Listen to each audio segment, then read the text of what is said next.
প্রিয় বন্ধুরা, আপনার জন্ম নিবন্ধনটি অনলাইনে কিভাবে চেক করবেন সেই বিষয়টা আমি এখন দেখাবো। তো বিষয়টি খুব ভালোভাবে দেখবেন যাতে আপনি নিজেই করতে পারেন। তো আমার ভিডিওটি যদি ভালো লাগে তাহলে সাবস্ক্রাইব করে পাশে থাকবেন। তো প্রথমে আমরা ব্রাউজার সিলেক্ট করব, ক্রোম ব্রাউজারে গিয়ে লিখব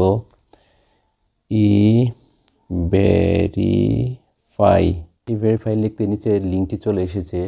দেখুন এখানে verify bdris.government.bd আমরা এখানে ক্লিক করব। ক্লিক করার সাথে প্রথম লিঙ্কটিতে আমরা ক্লিক করব। ক্লিক করে এখানে আমরা বার্থ রেজিস্ট্রেশন নাম্বারটি লিখব 1983। এখন আমরা জন্ম নিবন্ধনটি বসিয়েছি, এখন আমরা ডেট অফ বার্থটি বসাবো। ডেট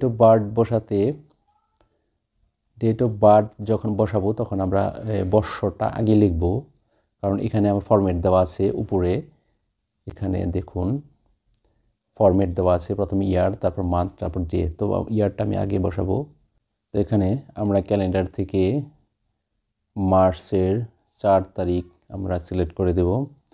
সিলেক্ট করে দিয়ে এখানে দেখুন 99 থেকে 16 মাইনাস করলে কত থাকে। তো এখানে আমরা যদি দেখি 93, 86, 83 থাকে। তো 83 আমরা এখানে বসিয়ে দেব। 83 বসিয়ে দিয়ে যদি আমরা এখানে সার্চ আমরা ক্লিক করি, তাহলে দেখুন জন্ম নিবন্ধনটি আমাদের চলে এসেছে। দেখুন এটি আমার নিবন্ধিত ব্যক্তির নাম সুব্রত দেবনাথ, টাঙ্গাইল। আমার পিতামাতার সকল কিছু আমার এখানে বসিয়ে দিয়েছে।